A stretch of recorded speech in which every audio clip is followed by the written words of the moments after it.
ورسوله الداعي إلى رضوانه اللهم صل عليه وعلى آله وأصحابه وإخوانه. Para hadirin dan hadirat yang dirahmati oleh Allah Subhanahu wa taala, alhamdulillah puji dan syukur kita panjatkan kehadirat Allah Subhanahu wa taala yang masih berikan kita kesempatan terus-menerus untuk bisa menghambakan diri kita kepada Allah Subhanahu wa taala. Semoga terus tercurahkan kepada junjungan kita baginda Rasulullah sallallahu alaihi wasallam dan juga kepada keluarganya serta seluruh sahabatnya tanpa terkecuali. Sebelum saya menyampaikan materi, ya, saya ingin mengingatkan tadi beliau telah menyampaikan bahwasanya akan mengisi materi adalah Ustadz Dr. Firanda, tapi saya belum doktor ya. Jangan-jangan doktor di Tanah Abang nanti. Saya belum doktor, belum ya. Saya masih HD, hampir doktor ya.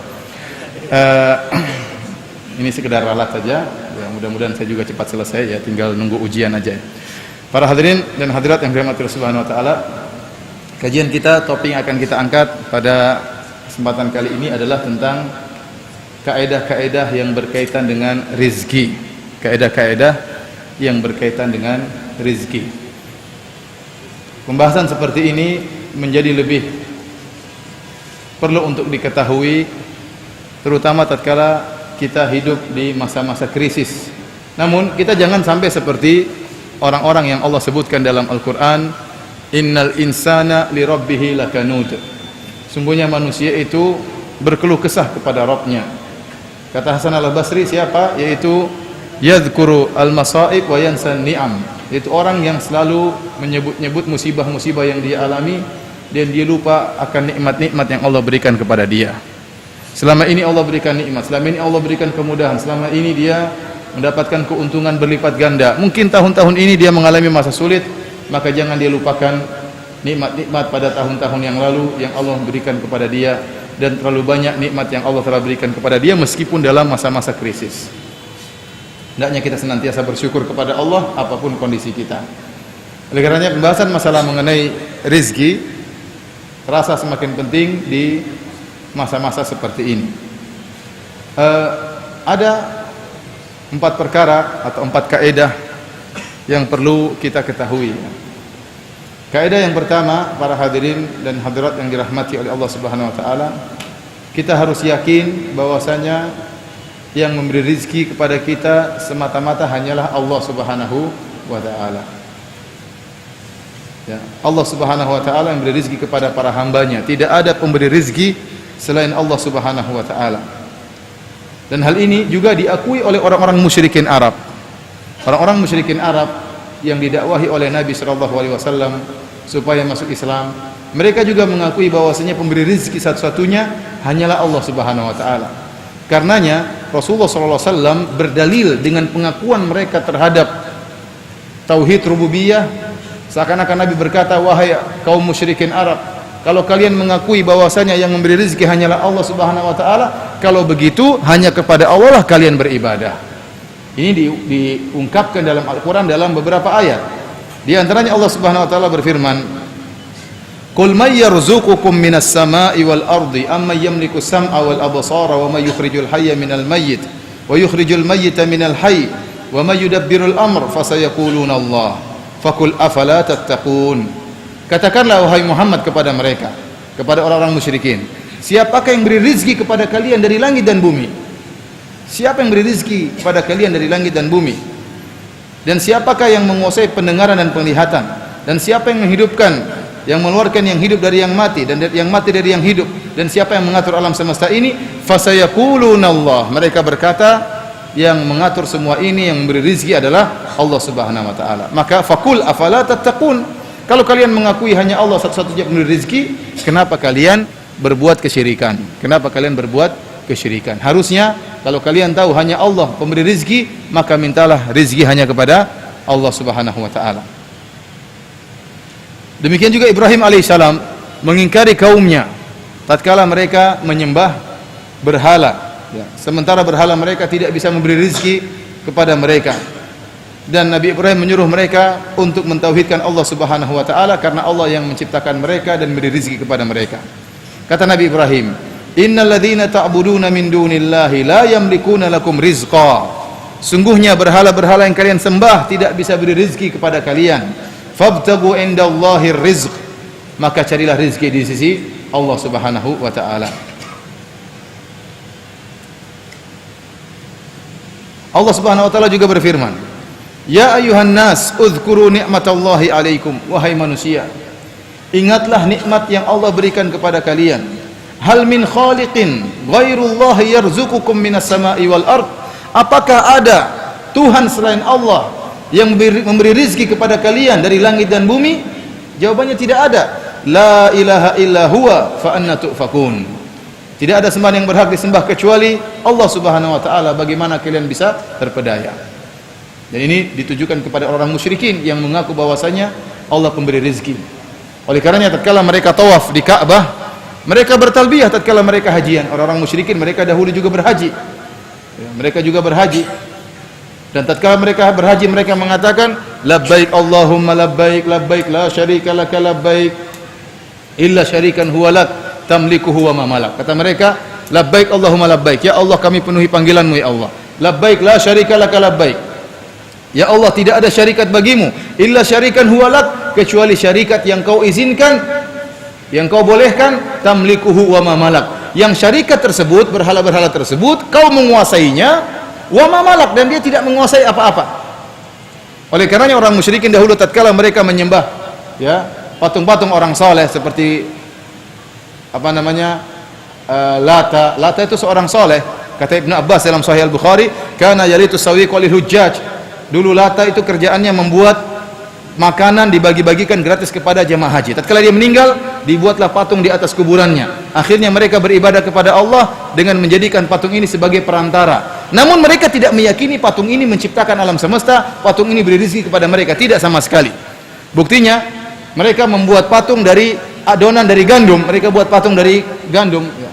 Tatkala mereka kelaparan gak ada makanan, Tuhannya mereka makan, patungnya mereka makan. Jadi patung-patung itu hanyalah simbol dari orang soleh yang menurut mereka orang soleh tersebut bisa menyampaikan permintaan mereka kepada Allah Subhanahu wa taala. Dan mereka mengakui patung-patung tersebut tidak memiliki apa-apa. Makanya mereka mengatakan dalam talbiyah mereka, illa syarikan huwa lak tamlikuhu wa ma malak. Tidak ada syarikat bagi engkau ya Allah kecuali syarikat yang kau izinkan, yang kau menguasainya, sementara dia tidak memiliki apa-apa. Maksud saya, orang-orang musyrikin dahulu mereka meyakini pemberi rezeki hanyalah siapa? Allah Subhanahu wa taala. Mereka tahu yang menguasai Ka'bah adalah Allah Subhanahu wa taala.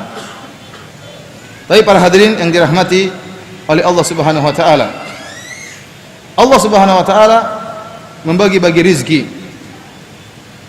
Kita dapati Allah memberikan rezeki yang lapang kepada sebagian orang, dan Allah memberikan rezeki kepada sebagian orang pas-pasan, dan Allah menyempitkan rezeki kepada sebagian orang. Dan itu semuanya dilakukan dengan hikmah. Kata Allah Subhanahu wa taala, "Wallahu faddala ba'dakum 'ala ba'dhin fir rizq."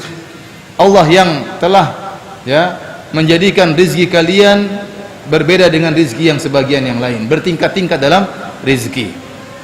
Allah sengaja, Allah tidak menjadikan rezeki semua sama. Ada yang kaya, ada yang miskin, ada yang tengah, ada yang kurang.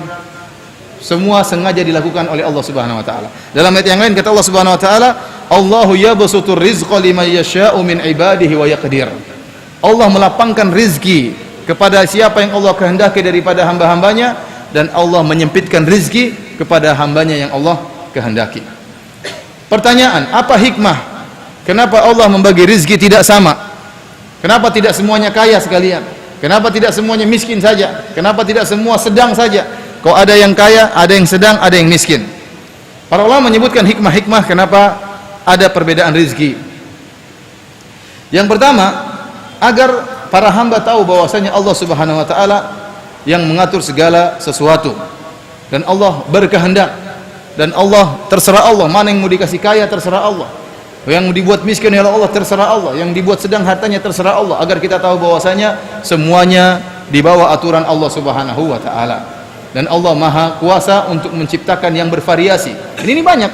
Allah menciptakan surga, Allah juga menciptakan neraka. Allah ciptakan malaikat Jibril, Allah ciptakan iblis. Allah ciptakan ustadz, Allah ciptakan penjahat. Semuanya Allah ciptakan dua hal yang bertentangan, ya.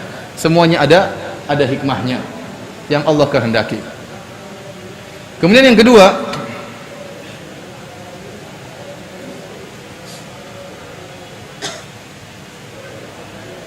Allah menjadikan rizki ya, bertingkat-tingkat agar si kaya bersyukur kepada Allah Subhanahu wa taala dan dia bisa masuk surga dengan syukurnya kepada Allah. Dan orang yang hartanya kurang agar dia bersabar, dia bisa beribadah kepada Allah dengan sabar sehingga dia masuk surga dengan bersabar kepada Allah Subhanahu wa taala. Dan Allah tahu si fulan ini ya, kalau seandainya ya diberi harta yang berlebihan ya, mungkin dia tidak bisa bertahan, mungkin goyah imannya, maka Allah takdirkan dia hartanya pas-pasan. Allah lebih tahu tentang yang terbaik buat dia. Selama dia bertakwa kepada Allah, selama seorang bertakwa kepada Allah, yakinlah bahwasanya apa yang Allah takdirkan itu yang terbaik bagi dia. Kemudian juga di antara hikmah yang disebutkan oleh para ulama, yaitu dengan dibagi-baginya rezeki, maka akan timbul maslahat dalam kehidupan masyarakat. Coba kalau seandainya semua orang kaya, kemudian siapa yang mau jadi pembantu? Kemudian siapa yang mau jadi anak buah? Semuanya mau jadi bos. Maka kemaslahatan di alam semesta ini tidak akan berjalan. Kalau semuanya kaya, semuanya jadi bos, ya, maka tidak akan terjadi kemaslahatan. Tidak ada yang disuruh dan tidak ada yang menyuruh. Kalau semuanya miskin pun demikian, sama, kemaslahatan tidak akan berjalan. Maka kita harus tahu di antara hikmah yang Allah yang luar biasa dengan terciptanya tingkatan manusia dalam taraf ekonomi, ini ada kemaslahatan yang Allah kehendaki. Karena Allah Subhanahu wa taala berfirman, "Walau basatallahu rizqa li ibadihi labagaw fil ard." Seandainya Allah membentangkan hartanya kepada seluruh manusia, semuanya kaya, labagaw fil ard, maka mereka akan melakukan kezaliman di atas muka bumi. Banyak orang kalau diberikan kelebihan harta sudah dia malas ibadah, mungkin dia berzina, mungkin dia minum khamar, mungkin dia apa saja kepuasan dia lakukan, kepuasan dunia, syahwat dunia akan dia puaskan. Ya. Oleh karena sebagian orang Allah kasih musibah supaya apa? Supaya dia ingat Allah. Saya sering ketemu orang, Ustaz, alhamdulillah saya dapat musibah, kalau enggak mungkin saya lupa sama Allah Subhanahu wa taala. Tidak bersyukur. Allah yang mengatakan, "Lau basatallahu rizqa li ibadihi labaghaw fil ard." Seandainya Allah membentangkan rezekinya kepada para hamba, maka mereka akan melakukan kezaliman di atas muka bumi. Walakin yunazzilu biqadari ma yasha. Akan tapi Allah menurunkan rezeki sesuai dengan kadar masing-masing yang Allah kehendaki. Innahu bi ibadihi khabirum basir. Allah lebih mengetahui, Maha mengetahui tentang para hambanya. Dalam ayat yang lain Allah Subhanahu wa taala berfirman, "Ahum yuqsimuna rahmata rabbik." Apakah mereka yang bagi-bagi rizki Allah Subhanahu wa taala? Nahnu qasamna bainahum ma'isyatahum fil hayatid dunya wa rafa'na ba'dahum fawqa ba'dhin darajatin liyattakhidha ba'dhum ba'dhan sukhriya wa rahmatu rabbika khairum mimma yajma'un. Kata Allah, kamilah yang membagi rezeki kami kepada mereka dalam kehidupan mereka, dan kami menjadikan sebagian lebih tinggi derajatnya daripada sebagian yang lain, agar sebagian yang lain bisa memerintah yang lain. Dan kayaknya dia ada maslahat, si kaya bisa berinfak dan yang lainnya, si miskin bisa bersabar.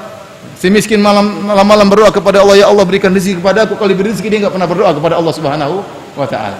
Jadi antum senantiasa husnudzon kepada Allah Subhanahu wa taala. Taib, ini kaidah yang pertama, yakin bahwasanya yang beri rezeki hanyalah siapa? Allah. Kaidah yang kedua, bahwasanya rizki sudah dijamin oleh Allah Subhanahu wa taala. Yang kedua, rizki sudah dijamin oleh Allah Subhanahu wa taala. Sebenarnya perkaranya sih berkaitan dengan keyakinan. Antum yakin ajal antum sudah ditentukan? Yakin atau tidak? Yakin ajal sudah ditentukan. Nah, ajal dan rizki sebenarnya sama saja. Sebagaimana ajal antum telah ditentukan, rizki juga sudah ditentukan. Allah jamin. Allah berfirman dalam surat Hud ayat 6, "Wa ma min dabbatin fil ardi illa 'ala Allahi rizquha." Tidak ada satu hewan melata di atas muka bumi pun kecuali Allah yang menjamin rizkinya. Kata Allah, "Kullun fi kitabim mubin." Semuanya sudah dicatat di Lauhil Mahfuz. Rizkinya ayam, rizkinya kambing, rizkinya antum, rizkinya ini, rezeki si fulan, semua sudah dicatat di Lauhil Mahfuz. Allah Subhanahu wa taala berfirman, "Wa ka'ayyin min dabbatin la tahmilu rizqaha Allahu yarzuquha wa iyyakum." Ya. Hewan-hewan, binatang-binatang tidak membawa rezeki mereka. Allah yang beri rezeki kepada mereka. Demikian juga Allah memberi rezeki kepada kalian. Wa huwas samiul alim, dan dia maha mendengar lagi maha mengetahui. Allah berfirman, Allahu yarzuquha wa iyyakum. Allah beri rizki kepada hewan-hewan dan Allah beri rizki kepada kalian. Supaya kita ingat bahwasanya yang dijamin rizkinya bukan antum-antum saja. Hewan-hewan juga dijamin rizkinya oleh Allah Subhanahu wa taala. Kalau hewan-hewan bisa hidup, yang tidak punya otak, tidak bisa berakal, ente yang punya otak masa tidak bisa hidup? Semuanya dijamin oleh Allah Subhanahu wa taala. Ya. Hewan-hewan yang berada di bawah lautan, dasar lautan bisa dapat makanan. Hewan-hewan yang terbang di langit juga bisa dapat makanan. Hewan-hewan yang berada dalam lubang-lubang yang ada dalam bumi semuanya dapat makanan. Maka antum juga mestinya dapat makanan. Ada cerita yang disebutkan oleh Ibnu Katsir rahimahullah tentang gagak, ya. Disebutkan bahwasanya ada gagak, entah gagak model tertentu atau gagak secara umum, saya juga belum pernah ngecek, ya. Jadi gagak itu katanya burung gagak, kalau dia bertelur, dieramlah telurnya. Nah, tatkala telurnya pecah, anaknya pertama keluar, kulitnya putih, bulunya berwarna apa? Putih. Maka kedua orang tua gagak ini, yang anak gagak ini merasa heran anaknya putih, sementara gagak burungnya warnanya apa? Hitam. Maka dia pun kabur meninggalkan anaknya yang masih kecil. Coba siapa yang mau kasih makan? Bapak ibunya pergi. Bapak ibunya apa? Pergi. Namun ternyata Allah memberikan rizki kepada burung ini dengan burung yang lain. Ada burung yang lain yang kasih makan buat anak gagak ini. Terus dikasih makan sampai bulunya mulai berubah menjadi hitam. Setelah menjadi hitam, maka kedua orang tuanya apa? Kembali. Apakah terjadi dengan sendirinya? Jawabannya tidak. Kalau tidak juga dikatakan kebetulan, ya. Kalau kebetulan maka mungkin kejadian sekali, dua kali, tiga kali, setelah itu tidak ada anak gagak yang hidup setelah itu. Tapi ternyata senantiasa demikian, selalu ada burung yang memberi rezeki kepada anak gagak ini. Kenapa kedua orangnya pergi? Karena aneh, kok anaknya berkulit apa? Putih. Namun ternyata Allah beri rezeki kepada burung tersebut. Disebutkan ada seorang ulama, ya, sama dia lagi makan sama teman-temannya, kemudian ada kucing datang, dia lempar makanan, entah ikan entah daging. Kucing itu ambil kemudian pergi. Datang lagi kucing yang sama, dikasih lagi ikan. Kucing itu pergi, langsung pergi, tidak lama datang lagi, kasih lagi, pergi lagi. Ulama ini heran, ini kucing nggak mungkin makan sebanyak ini, kok makan terus nggak berhenti. Maka waktu dia lempar, kucing ini pergi bawa ikan, diikutilah kucing tersebut. Ternyata kucing ini membawa makanan kepada kucing yang buta. Jadi Allah sudah atur, ya, itu ada rezekinya, ada rezekinya. Allah yang menjamin rezeki.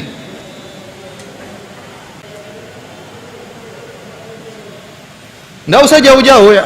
Ini contoh yang sering kita lihat, ya. Antum di Tanah Abang aja kan, banyak kios-kios kan, ya, banyak kios-kios. Jualannya sama, kadang-kadang apa? Berdempetan. Semuanya makan, alhamdulillah. Rezeki Allah bagi. Ada toko HP berdampingan, satu dua, seperti di Madinah tuh. Toko ini, semua toko HP harganya juga mirip-mirip, bahkan harganya mungkin sama. Tapi semuanya bisa makan, buktinya bisa berkembang, bisa punya mobil, bisa macam-macam. Berarti rezeki yang atur siapa? Allah Subhanahu wa taala. Allah yang jamin. Meskipun mungkin ada yang lebih murah, toh semuanya jalan, semuanya bisa berkembang. Allah yang jamin. Yang penting jangan berantem aja. Yang penting jangan berantem. Saya sering, ya, misalnya turun dari pesawat atau datang ke Jakarta, saya lihat manusia di Jakarta ini berapa juta sih? Banyak sekali.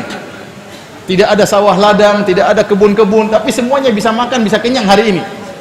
Ya, antum lihat manusia berapa ini? Banyak sekali. Semuanya bisa. Antum lihat ada sawah ladang, ada tumbuh-tumbuhan, ada macam-macam, tapi lihat bangunan sebanyak itu, lihat yang hidup berapa orang dalam bangunan semua itu. Ya. Antum tidak lihat lalu lalang juga ada tomat, ada apa macam, tapi ternyata semuanya bisa makan. Toh semuanya kenyang, alhamdulillah. Bagaimana itu urusan Allah Subhanahu wa taala? Kok tidak terlambat beras, kok tidak terlambat, semuanya Allah yang atur. Semuanya bisa makan. Tapi para hadirin yang dirahmati oleh Allah Subhanahu wa taala, kaidah yang ketiga, bahwasanya rizkimu sudah ditakdirkan.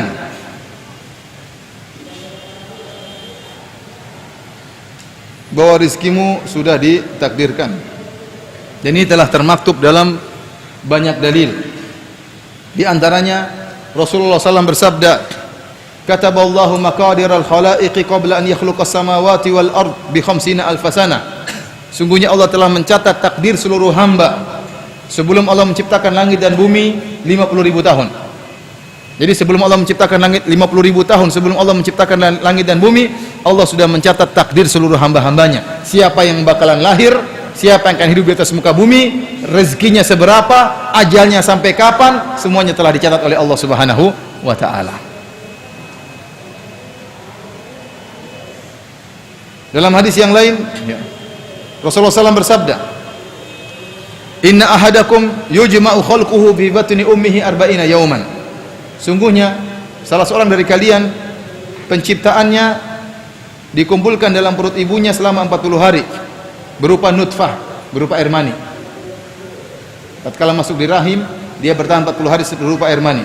Tsumma yakunu fi dzalika 'alaqah. Kemudian seperti darah yang menggumpal selama 40 hari. Tsumma yakunu fi dzalika mudghah. Kemudian seperti segumpal daging selama 40 hari. Tsumma yursalul malak. Kemudian Allah mengirimkan malaikat. Fayanfukhu fihi ruha. Kemudian malaikat meniupkan ruh pada janin tersebut. Wa yu'maru bi arba'i kalimatin. Kemudian malaikat diperintahkan untuk mencatat 4 perkara. Bikatbi rizqihi wa ajalihi wa amalihi wa syaqin am sa'id.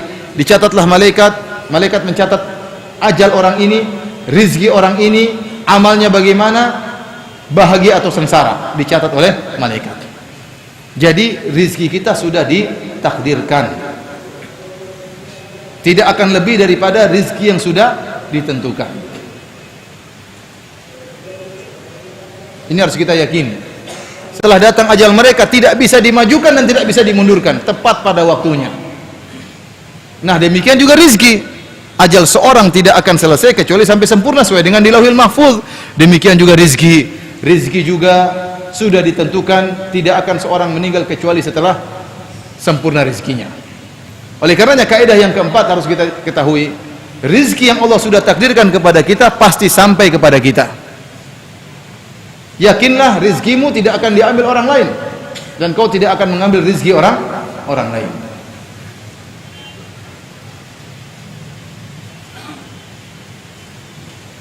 Dalam hadis Rasulullah SAW bersabda, "Inna ruhal kudusi nafatha fi ru'i." Sungguhnya malaikat Jibril meniupkan dalam ruhku, dalam dadaku.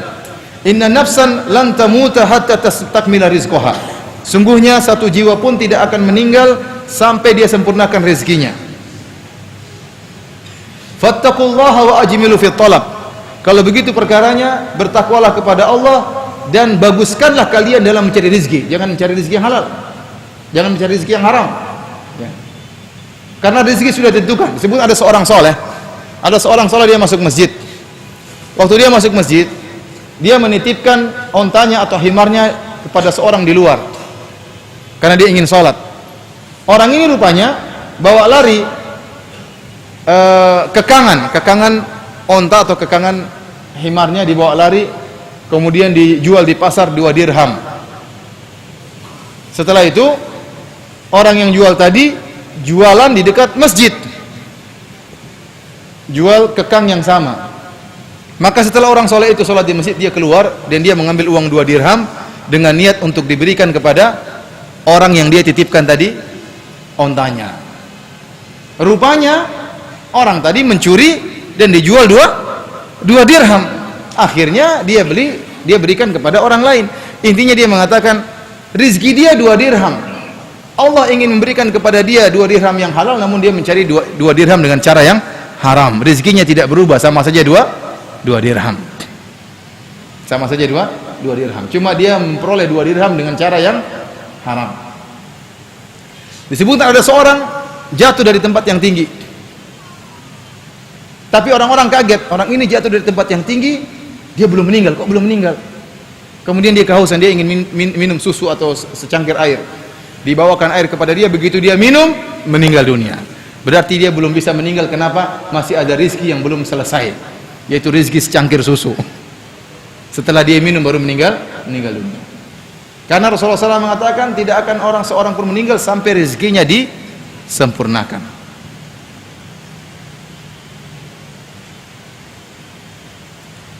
Para hadirin dan hadirat yang dirahmati oleh Allah Subhanahu wa taala, kalau kita mengetahui perkara-perkara ini ya, bahwasanya yang beri rezeki hanya Allah Subhanahu wa taala. Kemudian ya, bahwasanya Allah telah menjamin rezeki. Kemudian kita tahu juga bahwasanya ya, rezeki kita sudah ditakdirkan, dan kita tahu bahwasanya rezeki yang sudah ditakdirkan tersebut pasti akan sampai kepada kita. Nah, sekarang apa yang harus kita lakukan? Yang kita lakukan tinggal bertawakal kepada Allah dan berusaha. Karena rezeki itu akan datang, apakah dengan cara yang halal atau dengan cara yang haram. Maka tadi Rasulullah SAW mengatakan, ya, fattaqullaha wa ajmilu fit talab. Bertakwalah kepada Allah dan baguskanlah cara mencari rezeki kalian. Makanya bukan berarti, jangan disalahpahami, kalau seorang menyatakan bahwasanya rezeki saya sudah ditakdirkan maka saya tidak perlu mencari rezeki, akan datang dengan sendirinya. Ini adalah perkara yang salah. Ya, Rasulullah SAW menyuruh kita untuk bersemangat.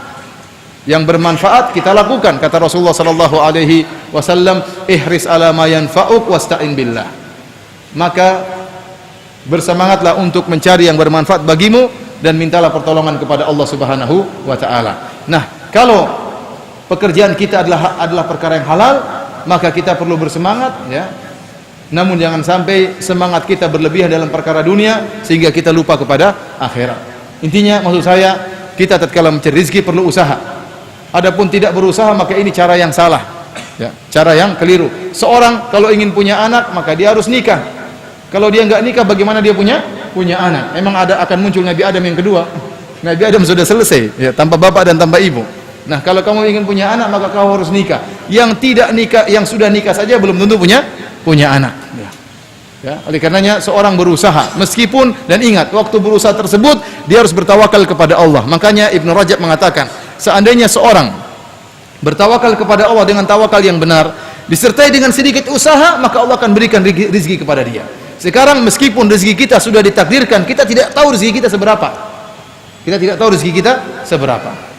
Maka yang penting kita berusaha disertai dengan tawakal. Rasulullah SAW mengatakan, "Lau annakum tatawakkaluna haqqa tawakkuli, la razaqakumullah kama yarzuqut tayr." Kata Nabi sallallahu alaihi wasallam, kalau seandainya kalian bertawakal dengan tawakal yang benar, maka Allah akan beri rezeki kepada kalian sebagaimana Allah berikan rezeki kepada burung. Taqdu khimasan wa taruhu bitana. Burung-burung pergi di pagi hari dalam kondisi perut kosong, balik-balik sudah kenyang, bahkan bawa makanan buat anak-anaknya. Namun burung-burung tersebut berusaha atau tidak? Berusaha. Maka lihat, burung-burung kalau antum keluar di pagi hari, sebelum subuh burung-burung sudah bangun, iya atau tidak? Bahkan dia loncat-loncat di pepohonan, mungkin berkicau di antara mereka. Setelah itu dia terbang berkilo-kilometer. Kenapa? Dia cari rezeki. Memang rezekinya sudah ditanggung, tapi dia mencari, dia berusaha. Padahal burung tersebut tidak punya akal. Nah, antum punya akal, kemudian tidak mau cari rezeki, ini salah. Antum harus berusaha untuk mendapatkan rezeki antum. Antum harus berusaha. Harus ada usaha. Namun ingat, usaha sedikit disertai dengan tawakal yang tinggi mendatangkan kelapangan rezeki. Banyak orang yang berusaha namun dia kurang tawakalnya kepada bosnya, tawakalnya kepada jenis pekerjaannya. Tidak, ente bekerja apapun, tawakal tinggi kepada Allah, yakin bahwasanya yang beri rezeki adalah Allah Subhanahu wa taala. Makanya disebutkan sebuah cerita, ada seorang dia ingin mengatakan bahwasanya saya akan diberi rezeki meskipun saya tidak berusaha. Meskipun saya tidak berusaha, rezeki pasti akan datang kepada saya. Maka dia tidak mau bekerja sama sekali. Waktu itu ada pembagian sembako, dikumpulkanlah orang-orang satu kampung, dipanggil si fulan. Dia tidak mau hadir. Kalau dia hadir berarti dia berusaha. Saya enggak mau hadir, saya di rumah saja. Rezeki itu akan datang kepada saya, sembako itu akan datang kepada saya meskipun saya tidak hadir. Panggil namanya si fulan, nama dia. Wah, saya enggak mau jawab. Kalau saya jawab berarti saya sudah berusaha. Saya tidak mau berusaha. Akhirnya yang membagi mengatakan, ini hanya sekedar ilustrasi ya. Yang membagi mengatakan, wah, mungkin dia lagi sakit, antar aja sembakonya ke rumahnya. Nah, benar kan? Sembakonya akan datang meskipun dia tidak berusaha. Maka yang bagi tadi bawa sembako ke rumahnya. Mungkin lagi sakit, diketuk. Assalamualaikum. Wah, kalau saya jawab waalaikumsalam berarti saya berusaha. Saya tidak mau jawab. Saya yakin rezeki itu akan apa? sampai. Assalamualaikum, saya tidak mau jawab. Kalau saya jawab berarti saya berusaha. Akhirnya yang tukang bagi mengatakan, oh mungkin nggak ada orangnya, saya kasih orang lain aja.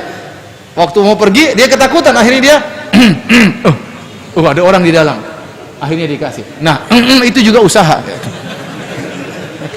Maksud saya, namanya orang itu harus berusaha. Kalau nggak berusaha bagaimana? As-sama' la tumtiru dhahaban, kata para ulama, langit itu tidak menurunkan hujan emas. Kalau langit menurunkan hujan emas, ente nggak usah berusaha. Ente nggak usah berusaha. Oleh karenanya, seorang harus berusaha disertai dengan tawakal yang sedikit, rezekinya akan lancar. Daripada ente ngoyo tidak berkah. Kalau ente ngoyo bekerja ngoyo tidak ingat kepada Allah, ente tidak berkah. Ada seorang soleh dikatakan kepada dia, wahai fulan, harga semua naik, bagaimana kamu? Kata dia, saya tidak peduli meskipun sebutir gandum harganya 1 dinar emas, saya tidak peduli, yang penting saya beribadah kepada Allah. Kalau saya beribadah kepada Allah, maka wajib bagi Allah beri rezeki kepada saya. Jadi yang maksud saya, antum berusaha namun jangan lupa beribadah, karena beribadah itu mudah mendatangkan rezeki. Di antara, kalau antum ingin cari rezeki, di antaranya bertakwa kepada Allah. Dan Allah berkata dalam Al-Qur'an, wa may yattaqillaha yaj'al lahu makhraja. Barang siapa yang bertakwa kepada Allah, Allah berikan solusi bagi dia. Wa yarzuquhu min haitsu la yahtasib, dan Allah akan berikan dia rezeki dari arah yang dia tidak sangka-sangka. Benar, tapi antum berusaha, jangan lupa salat 5 waktu, jangan lupa berdoa kepada Allah. Ada waktu baca Al-Qur'an, akan datang rezeki dari arah yang tidak disangka-sangka. Nah, kalau antum kemudian macet semuanya susah, buntu semuanya, jangan-jangan Anda tidak bertakwa. Curigailah ketakwaan Anda. Jangan-jangan Anda bermaksiat, jangan-jangan Anda melakukan hal-hal yang haram sehingga rezeki menjadi apa? Menjadi macet. Itu kalau Anda beriman, maka ditegur oleh Allah. Kalau orang kafir dibiarin aja rezekinya, mau kafir, mau bangsat, mau brengsek, dikasih oleh Allah. Tapi kalau orang beriman yang Allah cintai, kalau dia bermaksiat, Allah sulitkan rezekinya. Berarti Allah tegur dia. Allah tegur dia. Nah, kalau seorang ternyata rezekinya macet, maka curigailah imannya, jangan-jangan dia enggak beres ya ketakwaannya. Demikian juga dalam ayat yang lain Allah Subhanahu wa taala berfirman. Kata Allah Subhanahu wa taala, "Wa'mur ahlaka bis-shalati wastabir 'alaiha la nas'aluka rizqan nahnu narzuquk." Perintahkanlah keluargamu untuk menjalankan salat. Wastabir 'alaiha, dan bersabarlah dalam salat dan memerintahkan keluarga. Kata Allah, "Nahnu narzuquk." La nas'aluka rizqa nahnu narzuquk. Kami tidak pernah minta rezeki kepada kalian. Justru kami yang beri rezeki kepada kalian. Oleh karenanya Allah menyindir orang-orang yang mereka sibuk mencari rezeki, lupa nyuruh istri dan anaknya sholat. Allah mengatakan, siapa suruh kamu cari rezeki banyak-banyak? Kami tidak pernah minta engkau beri rezeki kepada kami. Nah, kalau Anda mencari rezeki banyak-banyak sehingga lupa untuk mengajari anak istri, maka ini tercela. Sebaliknya Allah mengatakan, nahnu narzuquk, kami yang beri rizki. Isyarat bahwasanya barang siapa yang beribadah, menyuruh anak istrinya sholat, maka Allah tambahkan rizkinya. Yakinlah kalau Anda bekerja, pulang ke rumah ingatkan anak istri, SMS anak istri, sudah sholat atau belum? Telepon, sudah sholat atau belum? Ini menambah rizki Anda. Ada sebab-sebab yang mendatangkan rizki di luar daripada yang kita hayalkan, di luar daripada yang bisa kita lihat. Seperti ketakwaan. Seperti tadi sholat menambah rizki. Salat menambah rizki. Contohnya menyambung silaturahmi. Rasulullah SAW bersabda, "Man ahabba an yubsata lahu fi rizqihi wa yunassa'a fi atharih falyasil rahimah." Barang siapa yang ingin dilapangkan rezekinya dan ingin dipanjangkan umurnya, sambung silaturahmi. Ini di antara pintu rezeki. Sisihkan waktu, berikan hadiah buat orang tua, terutama nyambung silaturahmi dengan orang tua. Berikan hadiah emas buat ibu. Berikan kalung buat ibu, kasih uang buat ibu, senangkan hati orang tua di masa tua. Dai pasti ente jadi dai yang sukses. Ente jadi pedagang pasti menjadi pedagang yang sukses. Saya punya teman Jakarta, subhanallah, dia cerita, dulu dia kerja jadi pegawai bertahun-tahun sampai puluhan tahun lalu, sampai kemudian gaji dia dapat gaji 13 juta. 13 atau 15 juta saya lupa. 15 juta. Kemudian rencananya uang tersebut dia olah ingin buka usaha baru sebagai modal. Qadarullah waktu itu ibunya terlilit utang. Dan ditagih oleh rentenir. Maka dia pun uang 15 juta tersebut, kalau nggak salah ibunya utang 13 juta, maka dia bayar 13 juta tersebut. Kemudian ditanya lagi, "Bu, masih ada utangnya, Bu?" Coba ibu pikir-pikir, masih ada utang atau tidak? Jangan dibayar belakangan. Ibunya cari-cari lagi, ternyata masih 2 juta. Habislah 15 juta tersebut semuanya untuk bayar utang ibunya. Sekarang teman saya itu kerjanya sebulan cuma 3 jam, pemasukan ratusan juta tiap bulan. Kenapa? Allah beri berkah. Kenapa? Karena dia memperhatikan orang tuanya. Ya. Oleh karenanya, di antara penyambung rezeki antum, sambung silaturahmi. Kalau orang tua antum sudah meninggal dunia, lihat bibi, lihat tante, telepon dia, kasih hadiah. Ya. Kakak, adik. Jangan malas-malas untuk apa? Untuk menyambung silaturahmi. Saya punya keluarga ada. Dia pernah mengumpulkan seluruh keluarganya dari Irian, dari Sulawesi, datang semua. Dengan tiket pesawat dia ganti seluruh tiket pesawatnya. Kenapa? Untuk kumpul bareng-bareng, silaturahmi. Alhamdulillah, meninggal dalam kondisi kaya. Dipanjangkan umurnya sampai umur 80 lebih. Ya. Makanya yakinlah bahwasanya ada pintu-pintu rizki yang mungkin tidak kita lihat. Kita hanya melihat perkara yang zahir. Padahal ada pintu-pintu rizki yang lain. Di antaranya bertakwa. Ya, di antaranya tadi menyambung silaturahmi. Di antaranya sering sholat sunnah. Nanti sering sholat, insya Allah rezekinya lancar. Allah yang jamin tadi. Allah yang jamin. Di antaranya bersedekah. Bersedekah. Kata Rasulullah SAW, ma naqasat shadaqatun min mal. Bahwasanya sedekah harta tidak akan berkurang dengan sedekah. Harta tidak akan berkurang dengan sedekah. Yang bilang siapa? Nabi SAW. Zahirnya berkurang. Kalau anda punya uang 500 ribu, anda sedekahkan 100 ribu, tinggal 400 ribu. Zahirnya. Tapi kata Nabi, tidak akan berkurang. Bagaimana caranya? Itu urusan Allah Subhanahu Wa Taala. Itu urusan Allah. Kalau anda bersedekah, pasti kembali lebih banyak. Tapi jangan bilang kembalinya 70 kali lipat, 120 kali lipat. Ini nggak ada dalilnya. Intinya kembali pasti lebih banyak, cepat atau lambat. Dan sering diganti dengan cepat oleh Allah Subhanahu Wa Taala. Dan biasanya diganti lebih banyak. Biasanya diganti lebih banyak. Dalam hadis, ya ibn Adam, unfik alaik, wahai anak Adam, berinfaklah, maka kau akan diinfaki, Allah akan berinfak kepadamu. Allah akan berikan rezeki kepadamu. Dan terlalu banyak kita dengar cerita, seorang berinfak Allah ganti pada saat itu juga. Terkadang dengan jumlah yang sama, terkadang seringnya dengan nominal yang lebih. Ya. Subhanallah, saya mengenal seorang, dia berinfak hari ini 6 juta. Kemudian besok dia berinfak 3 juta. Setelah dia berinfak 6 juta, tahu-tahu ada yang kasih uang dia juga 6 juta. Besoknya dia berinfak 3 juta, tahu-tahu ada yang kirim transfer juga 3 juta. Apa ini kebetulan? Jawabannya tidak mungkin kebetulan. Kenapa nominalnya bisa sama? Di hari yang sama. Karena yang ngatur siapa? Allah Subhanahu Wa Taala. Allah akan bukakan hati-hati orang lain untuk memudahkan rezeki kepada anda. Jadi jangan lupa, ingat ada sebab-sebab rezeki di luar daripada perkara yang zahir.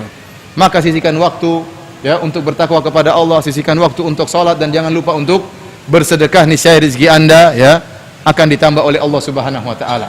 Dan yang terakhir yang saya sampaikan, bahwasanya tugas kita di sini adalah untuk beribadah kepada Allah. Kata Allah Subhanahu Wa Taala, "Wa ma khalaqtul jinna wal insa illa liya'budun, ma uridu minhum min rizqin wa ma uridu ayyut'imun, innallaha huwar-razzaqu dzul quwwatil matin." Kata Allah, tidaklah aku ciptakan jin dan manusia kecuali untuk beribadah kepadaku. Aku tidak minta rezeki kepada mereka, dan aku tidak minta mereka memberi makan kepadaku. Innallaha huwar-razzaq. Justru Allah yang beri rezeki. Justru Allah yang beri rezeki. Nah, kalau anda berusaha dan tidak lupa beribadah kepada Allah, yakinlah anda akan dijamin rezekinya oleh Allah Subhanahu Wa Taala. Yang jadi masalah jika seorang mencari rezeki ngoyo, kemudian berusaha payah, lupa untuk beribadah. Ya, ini yang jadi masalah. Ini yang menjadi masalah. Dia lupa bahwasanya tugas dia di atas muka bumi adalah beribadah, bukan mencari rezeki. Rezekinya ya mau ngoyo atau tidak akan datang kepada dia. Seorang mukmin yang penting berusaha. Mau dia berusaha payah, mau dia sedikit-sedikit, intinya dia berusaha. Mau dia mati-matian berusaha atau kurang mati-matian, rezekinya sama. Rezekinya sama. Taruhlah dia mati-matian hari ini dapat 1 juta, nanti anaknya juga sakit, harus ada keluar duitnya.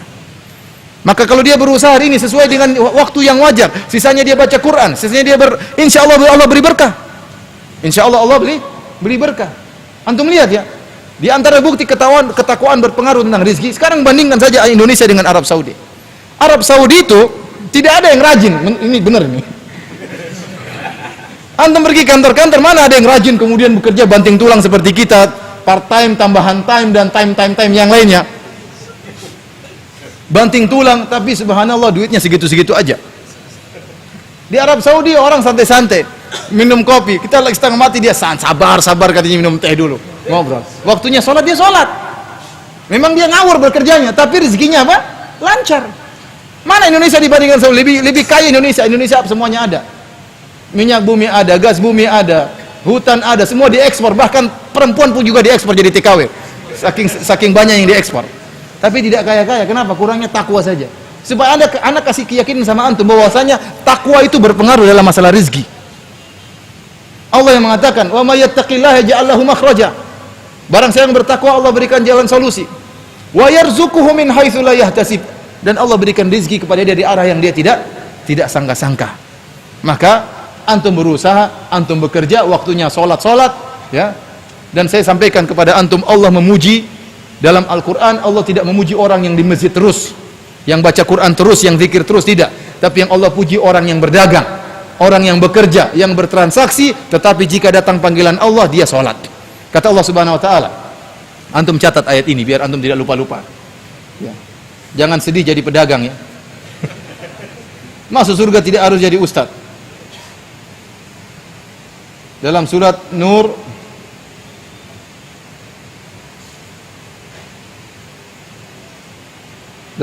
ayat 37.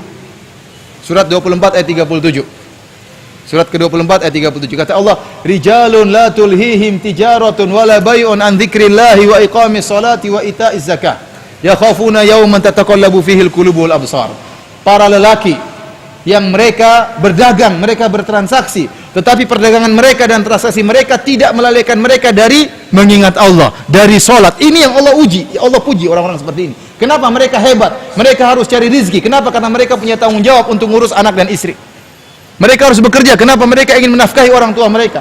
Tetapi pekerjaan tersebut tidak melalaikan mereka untuk salat, untuk berzikir kepada Allah, untuk mengingat hari kematian, untuk ikut pengajian, untuk bersedekah, untuk baca Quran. Ini yang hebat seperti ini. Ini yang Allah puji. Maka saya katakan, Allah tidak memuji orang di masjid terus baca Quran terus nggak pernah bekerja. Tidak. Ini tidak pernah disebut dalam Al-Quran. Justru sebaliknya, Allah memuji orang yang bekerja, namun pekerjaannya tidak melalaikan dia dari apa? Dari mengingat Allah Subhanahu wa taala. Dan husnudzon kepada Allah. Allah tidak akan biarkan kita kalau kita bertakwa kepada Allah. Antum dulu waktu dalam perut, siapa yang kasih rezeki? Antum nggak bisa apa-apa dalam perut, Allah sudah kasih rezeki. Sampai 9 bulan Allah kasih rezeki melalui ibu antum. Setelah itu antum keluar bayi, nggak bisa apa-apa, cuma bisa menangis. Tahu-tahu Allah beri rezeki dengan air susu dari ibu antum. Tahu-tahu Allah sudah latih bagaimana cara menyusu dari ibu antum. Allah yang latih, sudah tahu, tiba-tiba sudah bisa.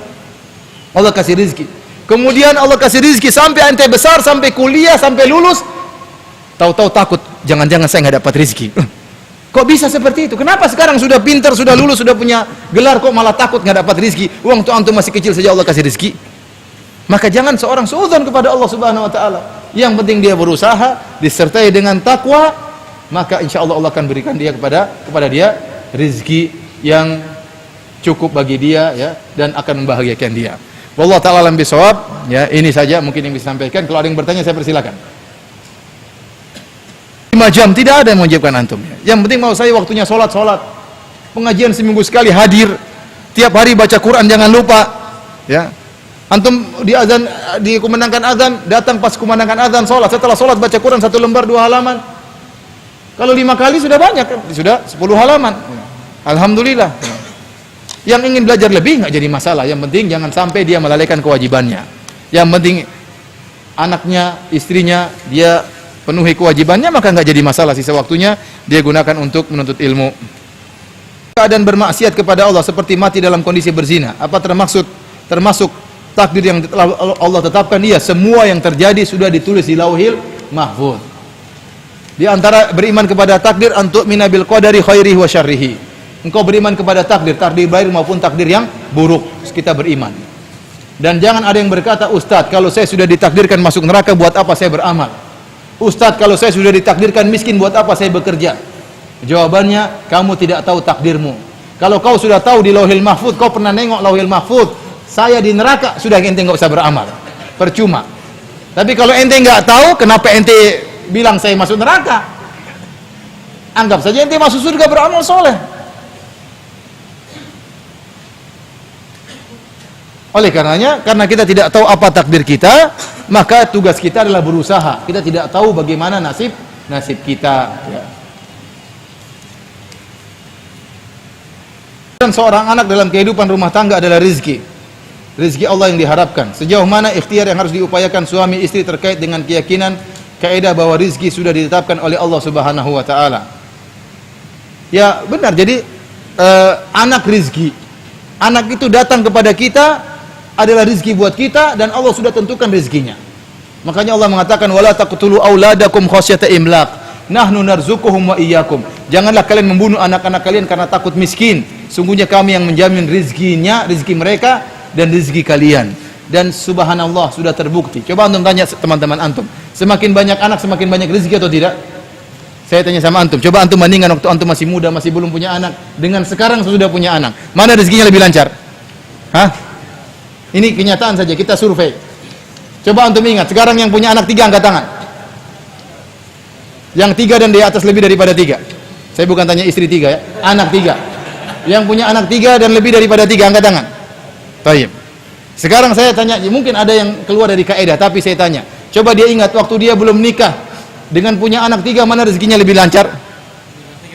Setelah punya anak kan? Setelah nikah, setelah punya anak, rezekinya pasti lebih lancar. Kenapa? Allah yang menjamin apa rezeki anaknya. Ini kenyataan. Semua saya ketemu orang, anak saya lebih banyak, rezekinya lebih lancar. Ya terkadang memang tidak, itu ujian berarti. Itu berarti apa? Ujian. Namun kaidah umum, semakin banyak anak semakin banyak rezeki. Ustaz, semakin banyak istri juga semakin banyak rezeki. Wah, itu saya kurang tahu kalau itu. Karena banyak orang poligami ternyata tidak bertakwa, akhirnya rezekinya kacau juga. Harus bertakwa kepada Allah.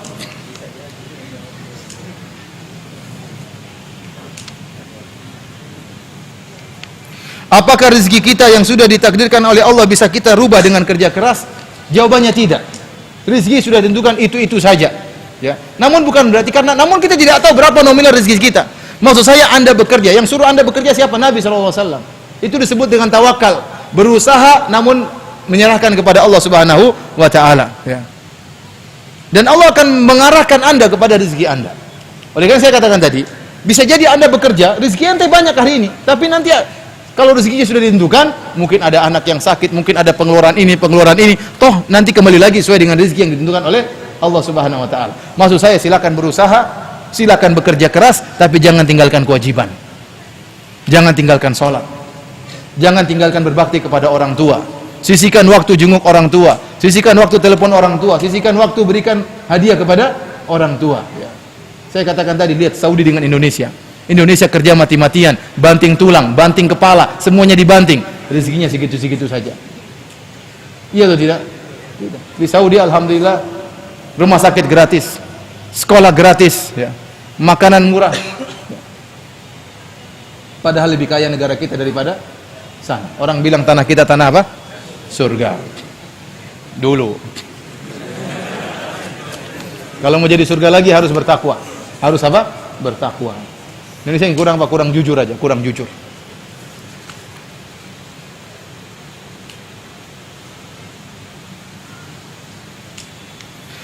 Ustadz, apakah dengan amalan puasa sunnah seperti puasa Senin Kemis, Yaumul Bid, rezeki kita bisa bertambah?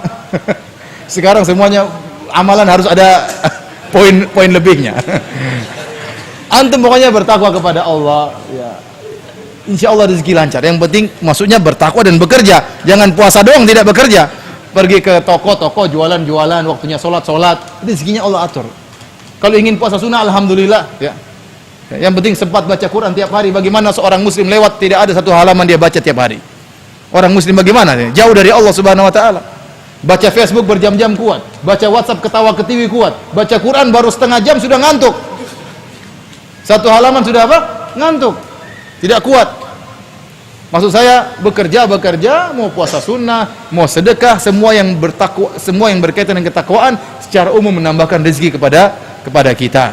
Namun jangan bikin ingat puasa Senin Kemis tambah rezeki. Ya, ini tidak ada dalil khusus, tapi dia secara apa? Secara umum bahwasanya ketakwaan itu menambah rezeki dari arah yang tidak kita sangka-sangka. Ustadz, apa yang harus dilakukan apabila dihadapkan dengan rezeki yang haram? Jika ditolak, dikucilkan rekan kerja. Biar aja dikucilkan rekan kerja.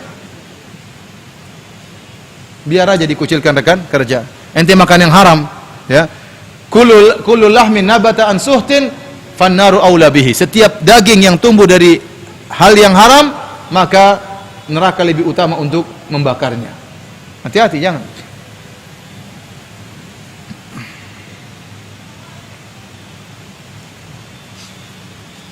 Ustaz, bagaimana dengan sebagian kaum muslimin yang suka bermaksiat dan dapat modal usaha dari riba? Justru Allah meluaskan rezekinya. Apakah hikmah di balik itu? Ya, kita bilang berarti Allah kurang sayang sama dia. Berarti istidraj. Kalau seorang beriman itu semakin dia bermaksiat, semakin sempit rezekinya. Kalau tidak, maka dia seperti Qarun. Qarun rezekinya lancar atau tidak? Lancar, tapi untuk dihukum di akhirat kelak. Ya, kalau Allah masih beri rahmat kepada dia, suatu hari dia akan sadar, alhamdulillah, sebelum meninggal dunia. Tapi kalau tidak sadar, meninggal dalam kondisi riba, meninggal dalam kondisi bermaksiat kepada Allah, maka mengerikan. Dia meninggal dalam kondisi ya melakukan dosa besar kepada Allah Subhanahu wa taala. Apakah boleh kepada orang-orang minta-minta, bagaimana cara bersedekah? Apakah boleh kepada orang minta-minta pengemis dan apa hukumnya, Ustaz? Ya, kalau antum tahu orang tersebut memang misalnya berhak untuk dibantu, maka bantu. Contohnya ada orang buta minta-minta, dia buta beneran, bukan buta palsu ya. Butanya beneran, buta kelihatan, ya udah kasih aja. Ustaz, ya untungnya banyak tiap hari, lebih banyak daripada gaji saya. Ya sudah, ente jangan hasad. Saya tahu, saya pernah ketemu orang. Jadi orang buta ini ditemani oleh seorang. Dia bagi rata, bagi 50%. Yang nemani orang nggak buta, nggak cacat, tapi yang jadi pusat perhatian yang cacat. Subhanallah, orang buta ini istrinya juga buta. Maka tiap hari dia mengemis, uangnya dikumpulkan, dia punya rumah, kemudian dia punya kulkas, punya televisi, dia punya anak tidak buta. Dia punya anak tidak buta. Nah, kalau antum tidak bantu dia, gimana cara dia, Pak? Kita tidak setiap saat mengharapkan pemerintah kita ya. Tidak setiap saat. Ya. Tapi kalau antum tahu ini ngemisnya bohong-bohongan, ya, memang tidak usah. Memang dia tidak punya uzur, masih muda mengemis. Buat apa masih muda mengemis? Suruh dia kerja. Tapi kalau benar-benar cacat, maksud saya, ya, benar-benar cacat, kakinya patah, anunya patah, ya kasih aja lah. Ya, kasih aja lah. Ya, kalau dia dapat rezeki, ya, terus dia mau kerja bagaimana? Karena tidak ada yang menjamin. Seharusnya, ya, dijamin oleh negara, seharusnya.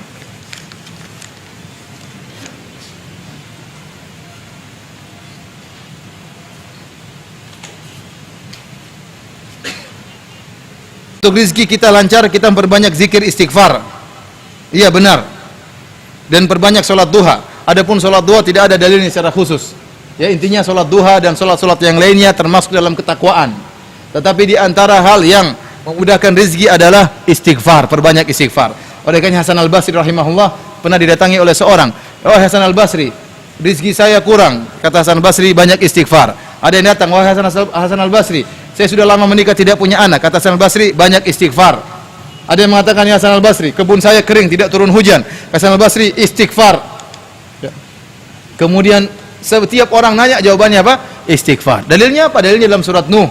Allah mengatakan, Nabi Nuh berkata, "Faqultu astaghfiru rabbakum innahu kana ghaffara yursilis samaa'a 'alaikum midrara wa yumdidukum bi amwalin wa banin wa yaj'al lakum jannatin wa yaj'al lakum anhara ma lakum la tarjuna lillahi waqara wa qad khalaqakum atwara." Kata Allah Subhanahu wa taala, Nabi Nuh berkata kepada kaumnya, "Beristighfarlah kalian kepada Rabb kalian. Niscaya Allah akan turunkan hujan yang lebat, yang berkah, dan Allah akan perbanyak anak-anak kalian, dan Allah akan perbanyak rizki kalian." Ini dalil bahwasanya istighfar mudah menambah anak-anak dan juga menambah apa? Rizki. Banyak istighfar.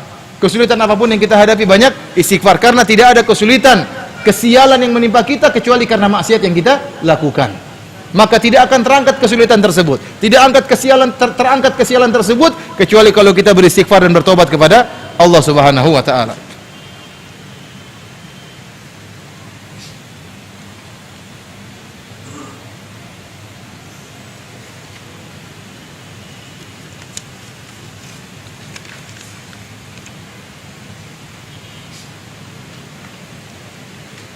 Ada yang bertanya langsung?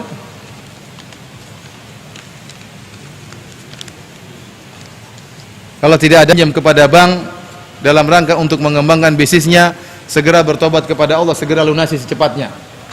Kalau sudah lunas jangan ulangi lagi, ya. Jangan ulangi lagi. Kenapa? Kata Jabir bin Abdullah, la ana Rasulullah sallallahu akila riba wa mukilahu wa katibahu wa syahidaihi wa qalahum sawa. Rasulullah sallallahu melaknat orang yang makan riba dan nasabahnya yang kasih makan rentenirnya, yang mencatatnya, yang menjadi saksinya. Dan Rasulullah SAW mengatakan semuanya sama. Dan tidak diragukan orang yang berhubungan dengan bank konvensional, kemudian dia pinjam uang untuk berusaha, kemudian dengan bunga, itulah bunga riba yang disepakati oleh para ulama. Itulah riba. Berarti kita termasuk dalam laknat Rasulullah sallallahu alaihi wasallam. Yang sudah terlanjung bertakwa kepada Allah, berusaha dia lunasi segera melunasi uang tersebut. Kalau bisa pinjam uang dari orang untuk lunasi itu lebih bagus, tidak jadi masalah. Tapi kalau tidak mampu dia segera lunasi, karena dia sudah terjerat dengan apa? Riba. Segera dia tinggalkan dan jangan ulangi lagi. Insyaallah Allah beri rezeki dari jalan yang lain.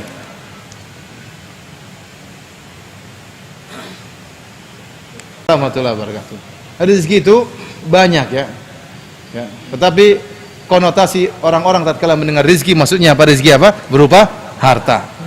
Sebenarnya segala kenikmatan itulah apa? Rezeki.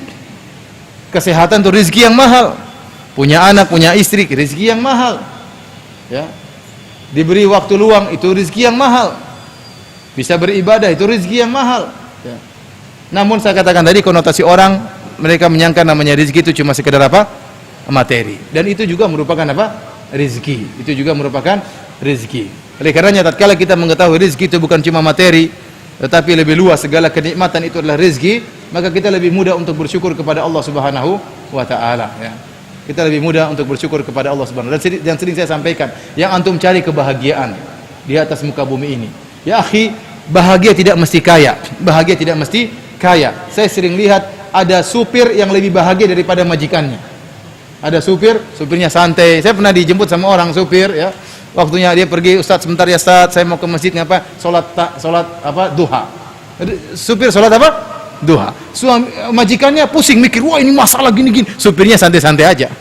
Lebih bahagia apa? Supirnya. Maksud saya bukan berarti kebahagiaan pada kekayaan. Antum terkadang antum lihat foto pejabat, antum kasihan lihat dia. Betapa banyak wajah dia itu mengisyaratkan betapa banyak tanggungan, beban yang ada di benaknya. Mending ente jualan dagang di Tanah Abang. Iya. Sudah jualan laku, pulang ke rumah makan bakso, pulang tidur lagi besok, enggak terlalu banyak pikiran. Antum kira pejabat tidak banyak pikiran? Banyak pikiran. Meskipun dia kaya, belum tentu dia lebih bahagia daripada Anda. Belum tentu dia bisa baca Quran, belum tentu dia bisa sholat, belum tentu dia bisa ikut apa? Pengajian, belum tentu dia bisa ketemu bercengkrama dengan istrinya, belum tentu. Terus bahagia dari mana? Belum tentu dia bisa lihat anak-anaknya. Ente masih bisa pulang tiap hari lihat anak, lihat apa? Istri. Apa itu bukan kebahagiaan, itu rizki. Oleh karenanya antum yang penting cari rizki, jangan lupa beribadah. Itu saja maksud saya. Intinya pengajian kita ini silakan cari rizki, tapi jangan lupa waktunya sholat, waktunya baca Quran, waktunya ikut pengajian, ikut apa? Pengajian. Rizki Allah yang atur, yang penting berusaha. Silakan. Assalamualaikum. Waalaikumsalam warahmatullahi wabarakatuh. Kalau kita ingin tahu halal dan haram, harus kembali kepada Al-Quran dan Sunnah. Karena tidak ada yang berhak menghalalkan dan haram kecuali Allah Subhanahu wa taala, kecuali Nabi sallallahu alaihi wasallam. Wala taqulu lima tasifu alsinatukumul kadhiba hadza halalun wa hadza haram.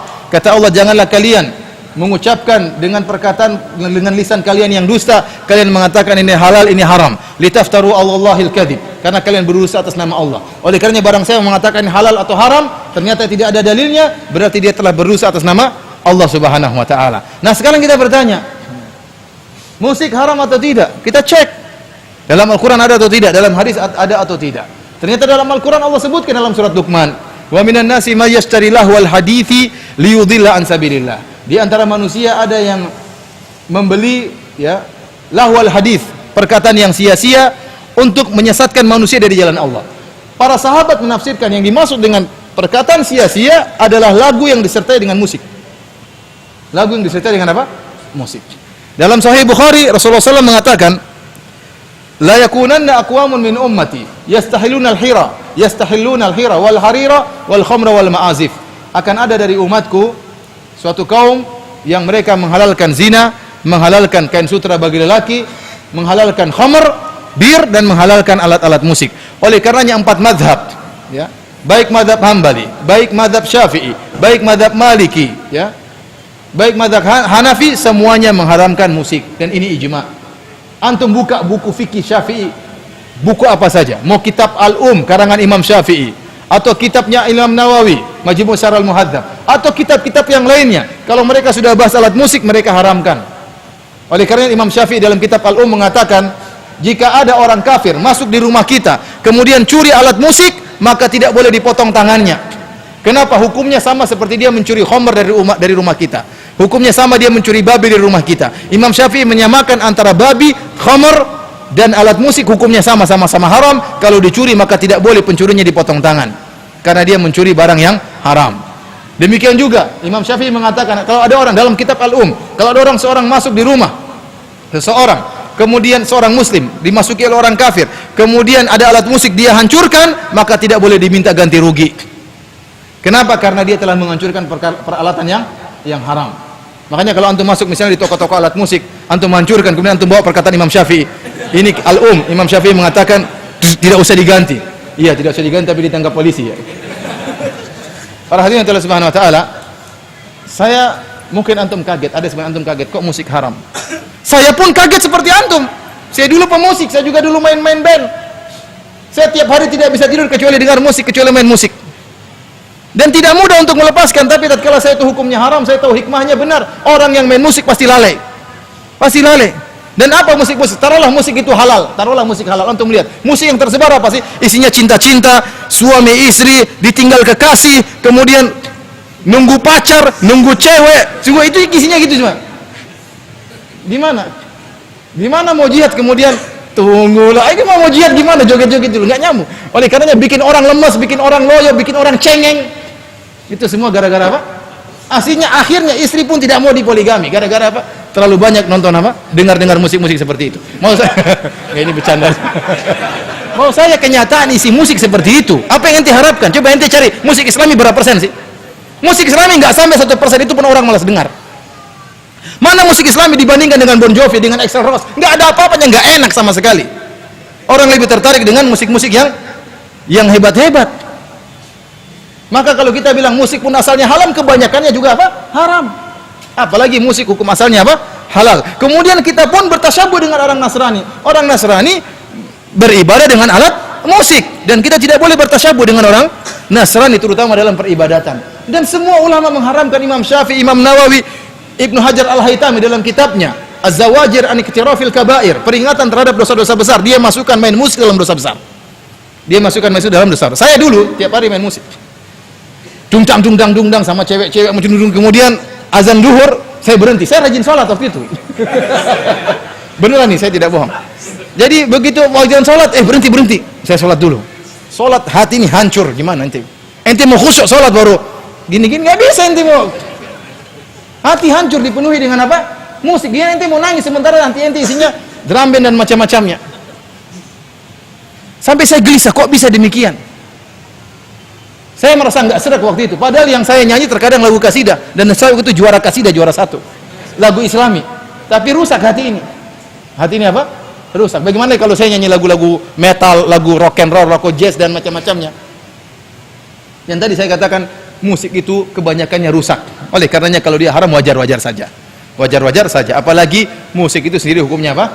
Haram. Para ulama hanya membolehkan duf, yaitu drum rebana, kalau ada acara walimah atau ada acara Idul Fitri, Idul Adha, tidak jadi masalah. Ya. Tapi kalau yang lainnya maka tidak diperbolehkan. Dan temannya musik apa? Temannya musik homer, cewek, iya kan? Pasti itu. Ini penyanyi kalau tidak cantik siapa mau dengar juga? Harus cantik, harus mantap, harus lenggak-lenggok, harus macam-macam. Masih ada yang protes musik haram. Saya punya teman jago main piano. Jago. Dia bilang, "Ustaz, ada nggak dalil piano halal, Ustaz?" Gitar haram enggak apa, Ustaz? Drum band haram, tapi piano ada nggak, Ustaz? Mungkin dari belakang-belakang ada halal. Dia nggak mau piano itu apa? Haram. Kenapa? Karena dia sudah hatinya menyatu dengan apa? Ya. Memang susah, tapi harus antum lepaskan.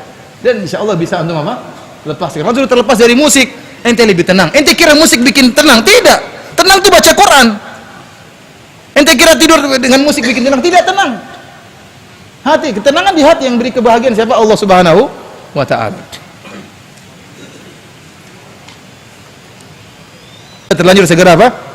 Lunasi. Kalau bisa pinjam uang untuk nutupi segera, lebih bagus. Karena sudah terjebak dengan riba, segera dilunasi. Kalau tidak, jangan fokus. Jangan dulu beli mobil, jangan dulu beli yang lain. Intinya jangan dulu mengembangkan yang lain. Fokus untuk melunasi apa? Riba tersebut. Karena semakin lama Anda semakin terikat dengan riba, semakin berbahaya. Oleh karena segera fokus untuk dilunasi, untuk mengurangi kemudaratan yang sudah terlanjur Anda terjebak di dalamnya. Baik, ada lagi yang bertanya? Terakhir. Silakan.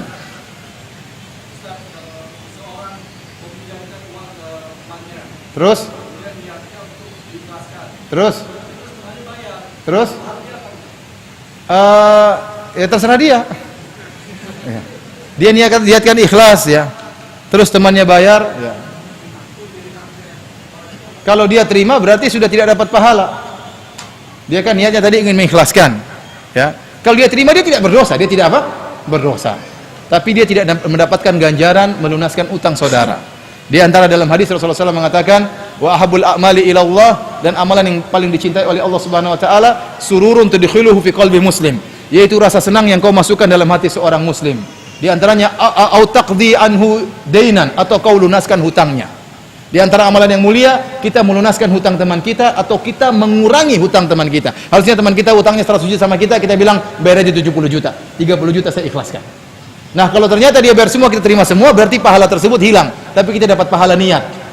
Kita dapat pahala niat, bukan pahala amalan. Saya pernah punya utang sama teman saya orang Saudi. Lagi perlu waktu itu.